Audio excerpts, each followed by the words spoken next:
You speak in my heart and say, seek my face. Your face, Lord, will I seek. Amen.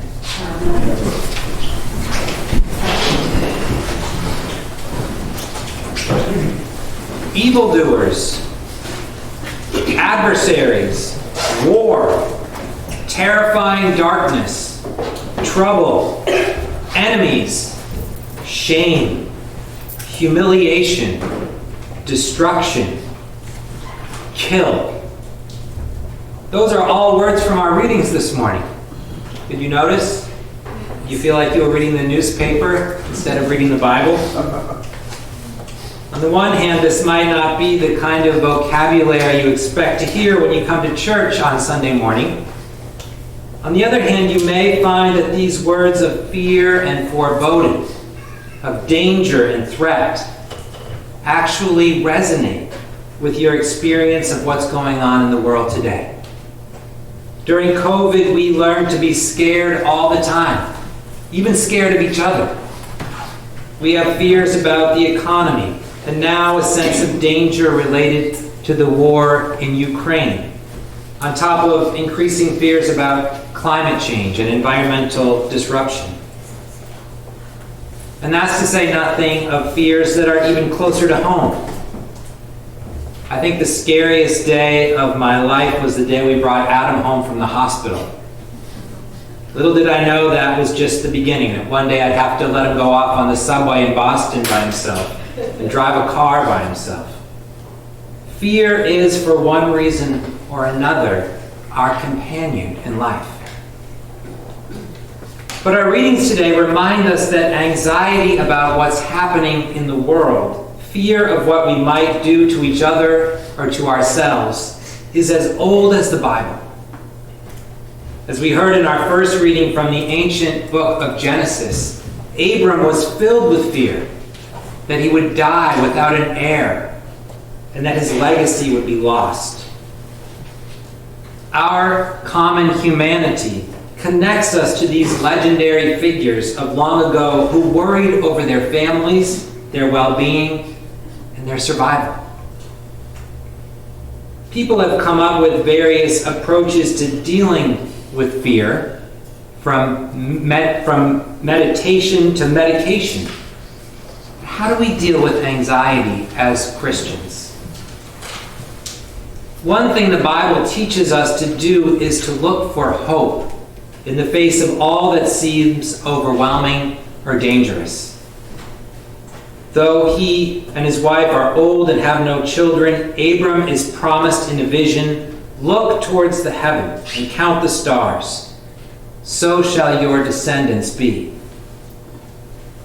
As much as the writer of the psalm fears evildoers and adversaries, he knows that the Lord is the strength of his life, and he trusts that the Lord shall keep him safe in his dwelling.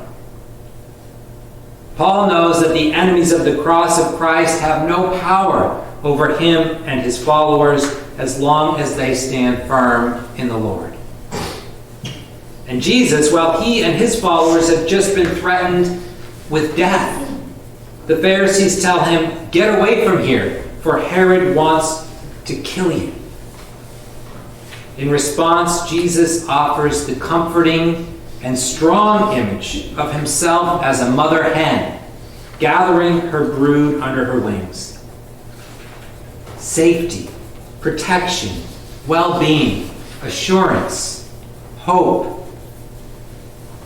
The stories in the Bible are not fairy tales or folklore about imaginary or larger-than-life figures. They're about real people like us who faced fears and struggles and stretched themselves to put their faith and trust in God. Paul, our patron saint, faced more than his fair share of threats. In the second letter to the Corinthians, he reports afflictions, hardships, calamities, beatings, imprisonments, riots, labors, sleepless nights, hunger. From his experience, having come through these frightening trials, he's able to tell the Philippians, as we heard this morning, Stand firm in the Lord.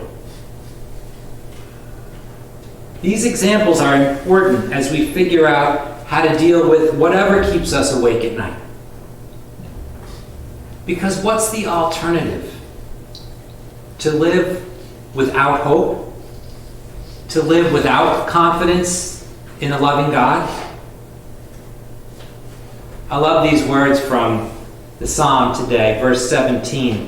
What if I had not believed that I should see the goodness of the Lord in the land of the living? What if we did not believe?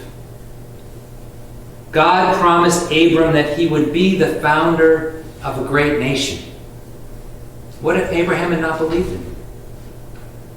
One thing I have asked of the Lord, writes the psalmist, one thing I seek, that I may dwell in the house of the Lord all the days of my life.